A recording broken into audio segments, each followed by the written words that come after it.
Төрт ондықты артқа тастаған орынша тірлікте дәл осылай алабұртып асып саспап еді. Елемес Рамазанұлымен ғұмырында бірінші рет беттесіп креслоға маңғаз отырған оның қою қара шашыны алғаш рет абайлап тарақ тигізіп, алақанымен уыстап ұстайтындай көңілі алып ұшып орнына түспеді. Тіпті 3 айлық шаштараздар курсында оқып жүріп, тәжірибеден өтуге барып, бірінші клиенттің шашын қырық еткізіп қиғанда да жан дүниесі бұлайша толқып, қатты қобалжымап еді. Асқазанында қоса сыздап, кейде құлағы шаңылып, жүрек тұсы да шаншып қояды. Не болса да айтамын, бітті. Ол 63-те, мен 40-тамын. Ол басқа облыста, мен енді елімдемін. Менде адамша өмір сүріп, түтін түтетуім керек, ана болуым. Осыны ойлағанда мүдіріп қалды. 40-тан асқандар да бала тауып жатыр ғой. Қойшы, нағашымның әйелі 50-ден асқанда туды. Мен бірақ аналық мүмкіндігімнен айырылып қалғам жоқ бекемін. Орынша үстіне қара көйлегін іліп, бетіне опа жағып, ерін шиедей ғып бояп, тым әспеттенбей-ақ қарапайым күйде кездесер жерге жетті. Кешікпес пе екен, кім біледі? Мен ешқашанда кешікпеймін. Ол облыстық әкімшіліктің алдына келгенде қара джип қасына тақау тоқтады да, есік ашылып, ішінен әкімнің көмекшісі шықты. Мінгізіп алып, таныш жолмен тартып отырды. Бұл жол тау етегіне апарады. Осыдан 20 жыл бұрын осы жолмен алғаш жүргенде қыз болып барып, әйел болып қайтқан. Онда елеусіз Рамазанұлы облкомның бірінші хатшысы болатын. Өзі жұмысты жаңа бастаған обкомның шаштаразы. Бірақ рет шашын алдырып, сақал мұртын бастырған адамның қонаққа шақырғанына қатты таңғалды. Бәлкім сақал шашын алатын болармын деген дегенде. Бірақ онда ескерту болмады. Құрал саймансыз қырқол шықты. Тау етегіндегі саяжай дегені даңғарадай 2 қабатты үй екен. Бірінші қабаты кеңсе сипатты мәселе шешетін орында, екіншісі жатын орын, душ бөлмесі, кино залы секілді этикалық мәні бар құндылықтар. Бірден екінші қабатқа көтерілді. Бірінші хатшының көмекшісі шешіндіріп, киімін іліп, жаюлы дастарханға келді. Үшеуі ғана. Шайды де көмекшісі дайындап, даяршыдан бетер зыр қағып жүр. Сып-сидам жігіт еркек басымен әйелдің тірлігін майысып мінсіз атқарады екен. Шайды мен құяйын дегенде елеусіз Рамазанұлы. Дұрыс-ақ, Жарқын, сен таңертең кел, деп көмекшісіне рұқсат беріп, шайниктің құлағын қазғастатты. Тағам толы үстел басында екеуі қалды. Дастарханда құс үстінен басқаның бәрі бар. Бұл көрмеген балық пен уылдырық, оралған кәмпит пен ашық-шашық жатқан кәмпиттің неше түрі.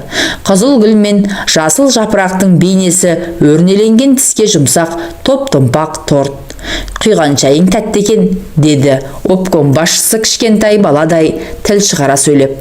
Маңдайым тершіп қоя берді ғой, мә өзіңе, деп күміс тостағанға бірінің үстіне бір өрмелеп шығып жатқан шоколад кәмпиттердің қабағын аршып ұсынды. Шайды енді мен құяйын, сен қонақсың ғой, деп түрегеліп, орын ауыстырып төрге оздырды. 20-дан енді асқан балаң бой жеткен ләм деген жоқ.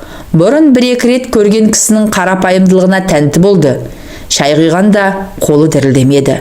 Шайнектің тұтқасын ұстау, қайшы мен тарақ ұстаудан да қиын емес. Депутат, орталық комитеттің мүшесі, делегат секілді биік мәртебелі адамның шашын алып, сақал мұртын басу ептілікті қажет етсе, ыбыстық шайнектің иіліп келген тұтқасы қолға икемдақ. Бұған еш қиналмады. Асып саспады. Қол күші де жетіп жатты. Тек бір таңғалғаны, 7 күнде өзін неге шақырды екен? Көмекшісі қазір жұмысқа кел деп үйіне телефон шалды. Келген бетте осылай қарай алды да шапты. Мен сенің қолыңды бірден ұнаттым. Қолың сондай жеңіл екен. Соны байқауда бірінші орынға 2 адам таластыңдар. Біреуі бір кексе неміс әйел. Мен бізге өз ұлтымыздан болғаны керек.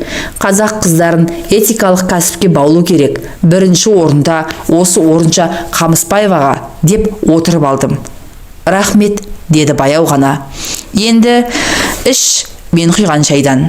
Ой құдай-ай, маған обкомның бірінші хатшысы өз қолымен шай құйып беріп отырма деп орынша өз көзіне өз сенбей шайдан бір тұтарды. Өңім бе, түсім бе? Сені біраз іздедім. Қалалық автовокзалда істеп жүр екенсің. Шұғыл алдырыңдар. Обкомның шаштаразы өзіміздің қарагөз болу керек, дедім. Елеусіз Рамазанұлының айтқанының бәрі рас. 3 айлық курсты бітіріп, байқауда 1-ші орын алып, қалалық автовокзалға шаштараз болып орналасқан. Бір күні қалалық тұрмыс қажетін өтеу комбинатының директоры шұғыл шақырып ап, обкомға ертіп кеп, іс басқарушымен жүздестірді. Ол шаштараз бөлмесіне бастап келді, таныстырды. Өзінің дұрыс киініп жүру керектігін, жұмысқа ешқашан кешікпеуін, кейтінде де келіп қалатын кездері болатынын, обкомның бюро мүшелері мен бөлім меңгерушілерінің және олардың көмекшілерінің сақал шашын алатынын тәпіштеп түсіндірді. Қолына 1-ші кезекте деп бір тәпішке ақша ұстатты. Бұл 300 сом екен. Ертең 1-ші келіп, сақал шаш алдырады. Ол кісі Мәскеуге жол жүреді. Съезге делегат. Өте ұқыпты бол, деді. Кешкі 6-дан кейін 2 сағат күтті. Қарны ашып, асқазаны шырылдады. Дәмхана жабық. Көшеге шығып келуге тіпті болмайды. Көмекшісі: еш қайда кетпе, Елеусіз Рамазанұлы сақал шашын алдырады, ертең жол жүреді, деп тағы да бір ескертіп телефон соқты. Бір мезет көмекшісі: отырсың ба, деп хабарласқанда, отырмын ғой, сағат 8-ге тақады, қарным аш адам тоқ адамға қалай қызмет көрсетеді, деп айтып салды. Сірә аштық не дегізбейді, тоқтық не дегізбейді деген сөз осындай жан қиналысынан шықса керек. Сол-ақ екен, жапалақ көз сидам көмекші сымы шұбатылған төк шайнек пен кәмпит, пешеней, тұтастай бір қорап торт әкеліп берді. Шайнек басы бүтін сенікі, шай қойып ішесің, деп ескертті. Торт жеп тойыңқырап қалған кезде көмекші алда хат жартта кіріп келді. Жұмсақ креслоға жайғасқан жас шамасы 40-тарға тақаған кісі: қандай үлгіде алайын, деп шаштараздың дәстүрлі сұрағын қойғанында таң қалды. Қысқашасы, Мәскеуге кетіп барам ғой, сосын өзіңе ұнағанын жасай бер. Партия, совет қызметкерлеріне селдір селкеуі жоқ, құлақты ашқан қысқа шаш үлгісі тән әрі бұл үлгі басшыны тойған қоздай монтитіп көрсетеді. Елеусіз Рамазанұлы, сақал мұртыңызды алайын ба? Ал өзің сұрап тұрғанда, деп күлді. Хош иіс аңқыған көбікті көпірште жағып, атақты бетті әп-сәтте тазартып, соңынан майдай жұмсақ алақаны мен бет жылтыратқыш иіс маймен сүйкеп, әртүрлі гүлдердің жиынтығынан жасалған әтір бүрікті. Енді Мәскеуге шыға беруге болады, деді креслодан тұрып жатып. Елеусіз Рамазанұлы маңдайы ашық, қырғи тұмсық, жуан мойынды, нағыз еркек тұлғалы азамат екен. Мана аққа оранып отырғанда айнадан көздері түйісіп қалып, абдырап, құлақ түбіндегі шашты қайшының ұшымен сәл ауырта қырықты. Соны байқаған ел ағасы айнаға тура қарамай, көз ырбатысып қалар сәтте жанарын төмен салды. Құлақ пен танау ішіндегі тікірейген қыл қыбырды түтін қалдырмай қырқып, тазалау шаштараздың саусақ ұшынан қалмайтын ұсақ түйек болғанмен ұқыптылықты қалайтын міндет. Ол үшін үшкір қайшының ұшын шебер пайдалану қажет. Адамзаттың осы 2 мүшесін өте сезімтал қылып жаратыпты. Тіпті тиіп кетсең қытығы келіп, тез оянатын сезім мүшелері де осы екеу екен. Сондықтан әрі сақ, әрі абай болуды ұстаздың аузынан талай естіген. Тіпті қасың шошайып тұрған артық қылын қайшы ұшымен қырт еткізіп қиып тастаудың еш қиындығы жоқ. Бір еңкейгенде-ақ епті қолдың қажырымына кететін әдіс. Анда-санда өтетін шаштараздар семинарында сабақ жүргізушілер партияның бас хатшысы қалың басын бояп, ерекше күтімге алатынын да сырғып айтатын. Ал шаш пен қасты бояу да шаштараздың шеберлігіне тән етіп таңдайтын жұмыс. Келуші тапсырыс беріп, қажет етсе, сен қашанда дайын болуың керек. Хош иісі аңқып, сандықта сығылысқан әртүрлі бояу сенің қолың арқылы әсемдік әлемін бұрқыратып шығып, өзге бір жанның жан дүниесін рахатқа бөлуі керек. Бұлар бетпе-бет осылай жүздескен. Арада 15 күн өтіп, Мәскеуден келісімен түн жамылып тау етегіне тағы да кездесті. Хатшының қолынан шәй ішкені Орыншаға таңғалып тәнті етті. Осы әкімнің бас болмысын есте сақтау Шаштараздың бір ерекшелігі болса, ат жақты бетке біткен сопақша келген қасқа да бас өзінің мәңгі есінде. Үйің жоқ қой, деді, тағы да бір кесе шай құйып отырып. Жатақханада өз үйім. Иә, газетте сондай рубрика бар. Үйде, орденде болады. Тек жақсы жұмыс істеп, шеберлігіңді шыңда. Айтпақшы, біз неғып отырмыз шарап ішпей? Сен шарап іш, мен коньяк ішейін. Мәскеудікі, съездікі. Облыс басшысы өз қолымен тырна сирақ рюмкеге құйған қызыл шарапты жартылай ішті. Көз қиығын бір салып өткен хатшы армян коньягын түгел тауысып қойды. Тағы да құйды. Мынау менің алтын қолым. Біздің қыздардан Шаштараз бен кітапханашыны көбейту керек. Қазақ бұларды мамандық деп есептемейді. Сенің этикалық талғамың үшін, общем сен үшін. Орынша тағы да орталай алды. Бұрын қыз ойнақтарда тәтті дәм тіл үйретін шарапты жақсы ішіп жүретін. Оның үстіне самаладай жарқыраған жиһаз бен жаңаша ләззат берер құнттай тазалық көңілін бірнеше саты жоғары көтеріп тастады. Ергезек үшке дейін, енді біздің туған жеріміз үшін. Съезде біздің ел жақсы аталды. Соған қосқан біздің облыстың да үлесі зор. Елмен жер үшін, деп өзі түгел ішіп қойды да, жартылай қалған бұған тура қарап ештеңе демеді. Сосын орнынан тұрды. Қабырғадағы төрі, бұрышты, нән сағаттың тілі тырс-тырс етіп түнгі 10-ды көрсетіп тұр. Айтпақшы, Мәскеуден әкелген сыйлығым бар, деп арт жақтағы сандықшаның аузын ашып, іле сарт жауып, ақ бантик байлаған 4 бұрышты қорап ұсынды. Күйеудің шаш сипары Клеопатра аталған француз иіссуы. Түннің бұруақ болып қалыпты. Жуынам десең душ анау. Жуынып ал.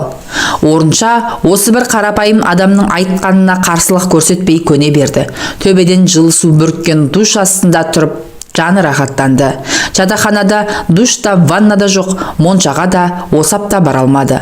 Хош иісі мүңкіген иіс сабын мен қардай әппақ жұмсақ көпіртіп, қара шашын түгел көмкерген бальзам аралас шампунның иісіне бой балқып, жұмақ күй кешті. Қызыл шарап ұйқысын келтірді, бірақ осы бір қамқор адамнан қорықпады. Бір рет сақал шашын алып, біріне жақын тұрған сәттен кейін бұл да көптің бір адам екен ғой деп көңілі сабасына түсті. Жуынып шықты. Ақ желең, басын бүріккен ақ орамал, бәрі дайын. Елеусіз Рамазанұлы қайда екен деп іздей бастады. Көзі үйреніп, көңіл жақын тартып кетті. Ол кісі бір бұрыштағы ерлер душынан ағаққа оранып алып, тағы да шыға келді. Шай ішеміз бе? Деді, күлімдей қарап. Күлімсірегені сондай мейірімді. Өзі де өте әдемі кісі ғой. Менің ұйқым келіп тұр, деген сөз аузынан қалай шығып кетті, бұл да байқамады. Бір жағынан үйіме жеткізіп салар мекен деп ойласа, бір жағынан мына даңғарадай кең сарайдан шыққысы келмей қалды. Қазір ұйықтаймыз. Сенің орның анау жер, деп іркелес бөлмедегі екі адамдық кереуетке алып келді. Ұйықтай бер. Көзілініп кеткен екен. Елеусіз Рамазанұлы төніп келіп, әй-шәй жоқ көрпені серпіп ашып, қасына қонжия кетті. Маңдайынан мұрнынан сүйіп, тамағынан иіскеп, ұшы түртиіп тұрған қос алмасына тілін тигізіп, тамсана сорғанда қыз ыңырсып, есінен айырылып, жаным де жайлы бір дауыс саяжайды жайлап кетті. Ерін емшек ұшына алғанда, мұныңыз дұрыс емес, деді, тісі-тісіне тимей қалшылдап. Бәрі дұрыс болады, бәрі дұрыс. Еңгезерде еркектің салмағы езіп жібере жаздады. Жаншылып, жан ұшырған 20-дағы Шаштараз қыз 40-дағы қырқалжаң ел ағасының астында шыңғырып жатып, анасын көмекке шақырды. Оған тық-тық еткен қабырғадағы 4 бұрыш сағат, терезедегі желкемнен желп-желп еткен қызғылт перде, душ бөлмесіндегі тырс-тырс тамған тамшы куә. Орынша осы жолмен алғаш жүрген қыз болып келіп, әйел болып қайтып еді. Енді бұл соңғы жүруім деп қаймыжықтай ернін қайта-қайта ызалана тістенгенмен көкіректегі айтар сөзімді қалай жеткізсем екен деп қанша қайсар болса да, кәрі қыз қалшылдап, дірілдеп қорқып келеді. 20 жыл дегеннің бір жігіттің жылқының басын бұрап жығар ғұмыры, ата-анасы әлпештеген бір қыздың омырауы шығып, оң жақтан сол жаққа аттап, екі босағаның берекесін кіргізіп, бақытқа кенелтер кезеңі. Орынша ойлап отырса, осы жолмен алғаш келгенде көкірегі шешек атқан балаң бойжеткен еді. Қазір омырауы былқсылық еткен 40-тағы кексе әйел болды. Бірақ бала емізе алмады. Жасанды жолмен түсік тастап, елеусіз Рамазанұлының көңілін тапты. Омырауына еңбектегі ерлігі үшін медалін, еңбек қызыл ту орденін тақты. Ең есте қалғаны Мәскеуде өткен тұрмыс қажетін өтеу қызметкерлерінің құрылтайында бала емізбеген омырауға еліміздің ең жоғарғы марапаты Ленин орденін тағып қайтты. Бұл шықпаған газет, бұл шықпаған журнал қалмады. Мәскеуден жарық көтерген Советская женщина журналының сыртқы мұқабасы да өзіне арналды. Бірақ мен нағыз әйел болмадым деген ой осы жолмен соңғы келе жатқанда жанын мүжи берді. Әйелдің бақыты жар сүю, бала сүю емес пе? Менің обком аппаратының сақал шашын алып біреуінің көңіліне қараумен өткен өмірім кімге дәрі? Жастардың алдына шығып, салауатты өмір салтын айтамын деп ақыл тағы да тағысын айта бердім. Молданың айтқанын істе, істегенін істеме дегеннің дәл өзі. Мамандығым кәсібім шаштараз болғанмен, әйелдік парызым соның көлеңкесінде аяқталмай қалды ғой. Бүгін осының бәрін аузым барып елекеңе айта алар ма екенмін? Қолым батыл, аузым қорқақ сорлымын ғой. Джип сол баяғы қосқабатты үйдің жанына кеп тоқтады. Қысқа төбесінде сүңгі мұз қатқан, жазда шешек атып, жұпар шашып, жан сарайыңды кеңіретер зәулім сарайдың алдында қызыл сары гүлдер жайқалып өсіп тұр. Елекең де келген шығар. Сол ғой шақыртқан. Әншейінде жүгіріп жүрер көмекшілер зым-зия жоқ. Мәшине әкелінді де гүр етіп келген ізімен жүріп кетті. Орынша бірден екінші қабатқа көтерілді. Әбден көз үйреніп, өз босағасындай болып кеткен үйдің есігін еркін ашты. Елеусіз Рамазанұлы болса, баяғы көк креслода қозғалмастан отыр. Келуіңмен қарындас, деді. Жүзі сынық, бұрынғыдай алып ұшып тұрған жоқ. Сіздің де келуіңізбен Елеке, деді. Әуелгі елеусіз Рамазанұлы еді. Төсек табыстырғаннан кейін ағай деді. Арадағы 20 жыл қызыл тіздің тізгінін Елеке ғып қолына ұстатты. Сол баяғы ақ дастархан жайылған жылтыр үстел, ең алғаш келген жолдағыдай ақ шайнек, күміс тостағанда бірінің үстіне бірі өрмелеген кәмпиттің неше түрі. Сырт киімін шешті де, қолын жуып, бірден үстел басына жайғасты. Ашпын, жұмыстан шықтым. Бұл сөз де 20 жылдың аузынан шығарған сөз еді. Ойын өз сенген еркек кіндікке еркін айтатын дәрежеге жеткенмен, негізгі ойы тіл ұшынан қалай шығып, қалай төгілдірер екенмін деп сәл шөгіп, самайы бурыл тарта бастаған еңгезердей кісіге көз астымен суық қарап қойды. Бәрі бір күнгідей өте шықты. Отставкаға кетемін. Пайғамбар жасына жеттім, дейді ғой жоғардағылар, деді Елекең. Дұрыс, жеткеніңіз рас, деп шыққан тегі шаруаның қызы айтар сөзін айтқанмен бөгежектеп төмен қарап қалды. Сонда, сен үшін де дұрыс болып тұрма? Деп елеусіздің даусы қатты шығып, көкірегі дүрсілдеп, өзде екпінмен креслодан пышақ іле көтеріп кетті. Мойнын қылқындыра байлаған галстугының бір шетіндегі жүрек шіркін дүрс-дүрс соғып, оң қолымен қабырғабаудан босатқан қожайындай галстугын жаймен босатып, ақ көйлегінің үстіңгі түймесін ағытты. 20 жылда саған бәрін жасадым. Медаль, орден, Ленин ордені. Ауыстырып жібермегенде геройда болатын едің. Ақ кірпіштен соққан үйің қандай. Сол үй үшін мен ескерту алғанмын. Осының бәрі бір күні айтылады-ау деп күтуші едім. Бәрін күтіп жүр екенсің ғой. Вот какая. Елеке, мен де 40-қа келдім ғой. 20 жыл қасыңызда жүрдім. Жаман жүрген жоқсың. Басқа жұрт бұлай жүргізбейді. Жалт етесің де жоқ боласың. Орынша жалт қарағанда ашаң әйелдің кең маңдайы тарылып, ұзын кірпіктері қысылып, құс мұрны пұшық мұрынға айналып, бүкіл бет әлпеті бұзылып, құбыжыққа айналып бара жатқандай көрінді. қайта басын көтерген жоқ. Өзін илеуіне көндірген еркектің мысы басып кетті. Бұрын бір қарағанда үн-түнсіз бәрін түсініп, ығына жығылып, ыңғайына көне беретін. Ол болса, сақал шашын алып болғасын, жұмсақ креслода отырып, күректегі алақанын мұның сәм шаршаңқы нәзік саусақтарының үстіне қойып, «Рахмет, ақшаңды үкімет төлейді» деп орнынан тұрып жүре беретін. Бұл екеуі ара көрісіп жүрген 20 жылдағы сезім қылының қоғамдық орындарда дірілдей шертілу еді. Неге үндемейсің? Менің де сізге айтарым бар. Не айтасың? Тұрмысқа шығам. Кімге? Журналистке. Жалаң аяқ журналистке ме?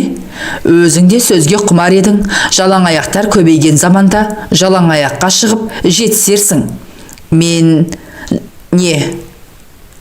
жалықтың ба? Елеусіз кібіртіктеді. Тағы да бір түймесін ағытып, галстугын төмен тартты. Сәні кетіп салбыраған қап-қара шүберек қозғалып, шалқайса көкірегіне жабысып, жанына серік жалғыз өзі болып тұрғандай. Менен жалықтың ба? Кететін күнімді алдын ала есептеп жүр екенсің. Әкімшілік информацияның ошағы ғой. Бұрыннан айта алмай жүргенмін. Бұрыннан сонымен сыбайлас бедің? Мен білмеппін ғой, білгенде сыбайлас жемқорлықпен күресетін комитетке айтар едім. Мен жемқор емеспін. Сен де обкомнан аларыңды алған жоқсың.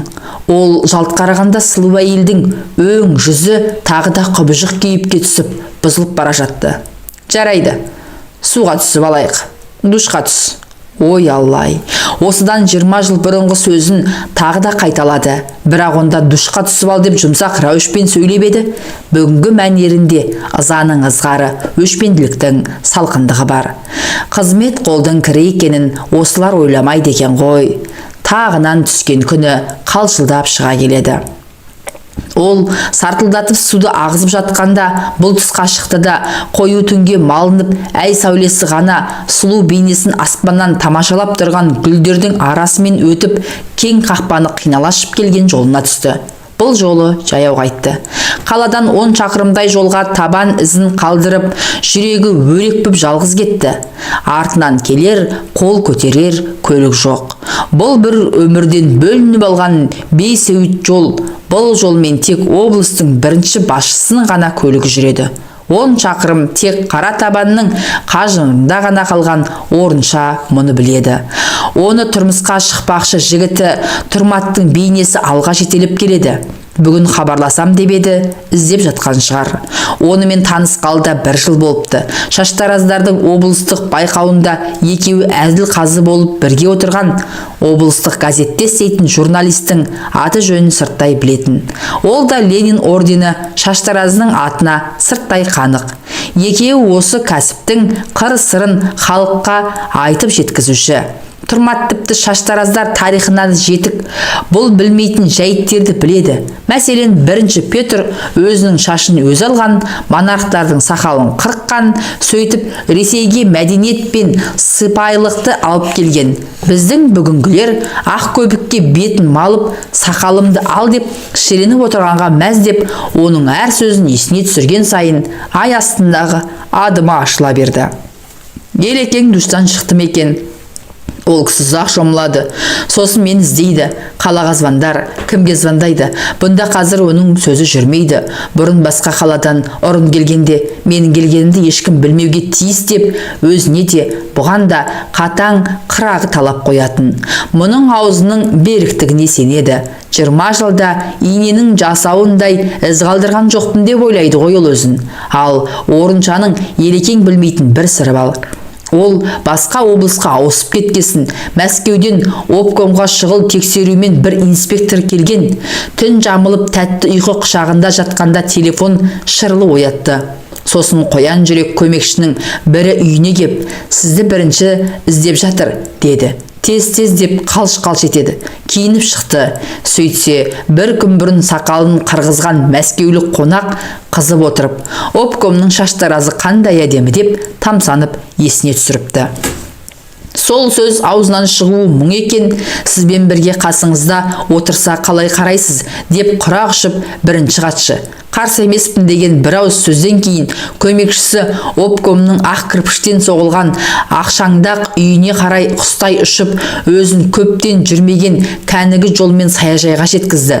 Қонақ көзіне ұйқы тығылып, әлсін-әлсін езуін керіп, есінеген кезде бірінші хатшы: біз қозғалайық, деп мәскеуліктен рұқсат сұрады. Сіз демалыңыз, Шаштараз қажет болса қасыңызда қалады. Ол шығып бара жатқанда оңаша шақырып ап: не тастап бара жатқанымды білесің, деді қабағын түйіп. Ертең сөз көбейіп жүрмесін.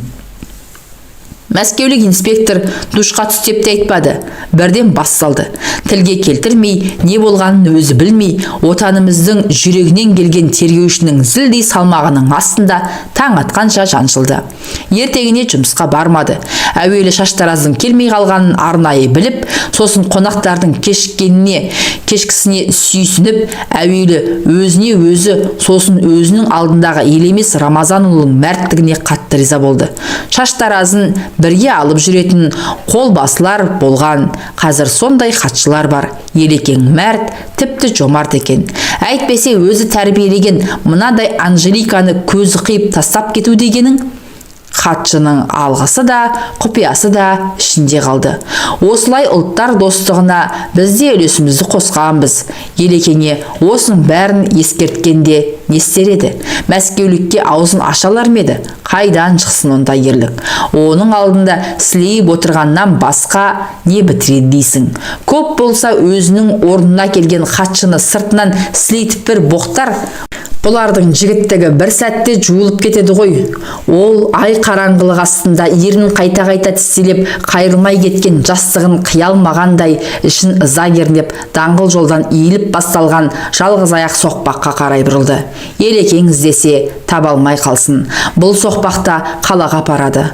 Оны Тұрматтың сүйкімді бейнесі алға қарай жетеледі. Қаншама рет телефон соққан шығар. Екеуі ара көк әңгімеден кейін бір күні газеттен басқаға бақыт сыйлаған деген очеркті көрді. Бұрын өзі туралы талай жазылса, мына жазуға Орынжанның жүрегі елжіреді. Мөлдір құдыққа үңілгендей жанының тереңіне үңіліп, жан сезімін ашып көрсетіпті. Бақыт деген не деп сауал қойып аяқтапты очеркті. Мен үшін бақыт дегенім өзгеге әсемдік сыйлау, өзгенің көңілінен шығу, оның Шаштараз айнасынан өзін көріп, орындықтан риза болып тұруы. Бәрі рас, сұрағаны да, айтқаным да рас. Бірақ адам бақытты басқада емес пе? Әйел бақыты жар сүю, бала табу, оны тәрбиелеу. Тұрмат бәрін емеурінмен білдіріп тұр. Өзі де бақытын таба алмай жүрген жігіт екен. Үйленгенсін бір аптадан кейін жұбайы кенеттен қайтыс болыпты. Сонан бері 40 жасқа дейін жалғызбасты күн кешіпті. Екеуінің түйдей құрдас екені, көргені мен түйгені, жеке басының мұңы көз алдынан кинолентадай жылжып өтіп, Орынжаны еш шаршатпады.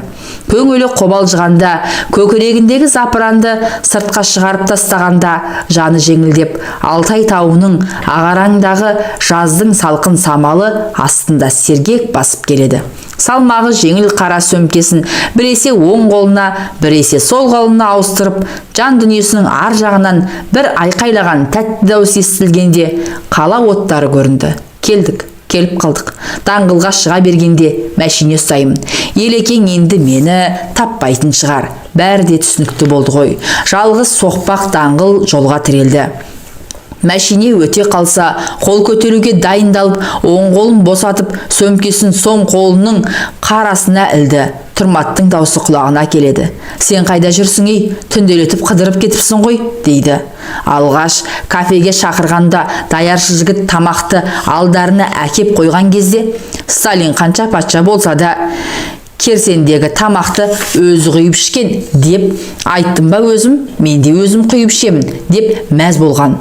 Бұл болса аяқ астынан сілесіп, оқтау жұтқан адамдай қиқая қалды. Ең бірінші болып Елекең елестеді. Ол менің өмір баянымды, Ленин орденін алғанымды бәрін біледі. Бірақ сыр тартып сұрамайды, әрден қозғамайды.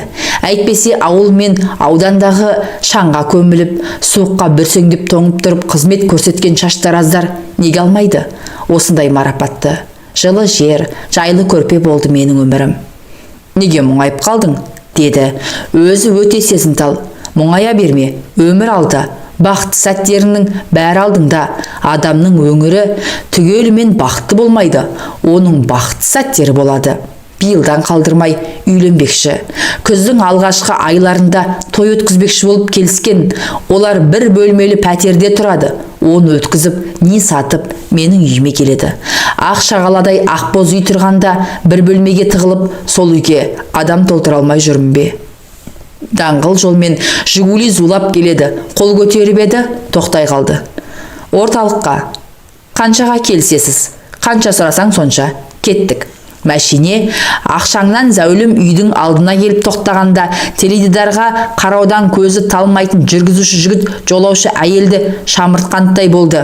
Сіз атақты Шаштараз Орынша Қамысбаева емессіз бе? Деп сұрағысы келді де, әдеп сақтап тілін тістеп қалды. Кірген бетте телефонның нөмір ажыратқышына үңгілді. Тұрмат 1, 2, 3, 4, 5 рет соғыпты. Қазір бейуақ, ыңғайсыз болар. Таң атысымен өзім хабарласам. Жүрегі алқынып, аузына тығыла берді. Өз қолының тамырын ұстады. Бүлік. Жүрегіне жұмсақ алақанын қойды. Дүрс. Телефон түбіндегі ақ креслоға шалқайды. Екі қолы көтертпей, он саусағы қимылсыз салбырап қалды. Телефон шыр етті. Қолын көтеріп тұтқаға жеткізе алмады. Тағы да шыр. Тұрмат қой мынау. Бар күшін сарп етіп, серпіліп барып, нәзік алақанын тұтқаға тигізді. Бұл қалалық полициядан. Бізге Қамысбаева Орынша керек. Аузынан жылмышы қан атқып кетіп, шалқасынан түсті. Қызыл қан кезерген иіріні жуып шайып төмен қарай тырс-тырс тамшылап тұр. Түн ортасында естілген дөрекі дауыс әбден шаршап келіп, талмасы ұстаған жүректі жарып жіберді. Екі аяғынан тік тұрып, адамдарға қызмет еткен Шаштараз емен жарқын бір демалайыншы деп бойын кеңге салғанда, өзінің ақ креслосына аузы ашылып, шалқалаған күйі қалды. Таң атысымен үйіне, сосын жұмысына телефон соққан Тұрмат жауап ала алмады. Асығып үсігіп үйінің қасына келгенде, есік алдында кіріп шығып жүрген бейсауыт адамдарды көрді. Бұлар бүгінгі әкімшіліктің төменгі буынының жандайшаптары еді. Не болды? Деп сұрады алғаш кездескен біреуден. Сіз кімсіз? Жақын танысымын. Шаштараз өмірден қайтты, деді жайбарақат. Жақын танысы болсаңыз, туған туыстар қайда? Хабар беру керек. Тұрмат ішке кіруге әрекет етті, бірақ полицай жібермеді. Мәйітті моргке әкеткелі жатыр. Моргтен келгесін ғана көресіңдер, деп көкіректен итерді. Тұрмат тілін тістеп тұрып қалды. Содан Орынша Қамысбаева қала шетіндегі мұсылман бейітіне жерленді. Ленин орденін қызыл мақсатымен көмкеріп, облыстық өлкетану мұражайына іліп қойды. Астында атақты Шаштараздың қолы тиген қайшысы мен тарағы. Жансыз бейнесі табылмады. Марқұм жадырап отырып суретке де түспеген екен.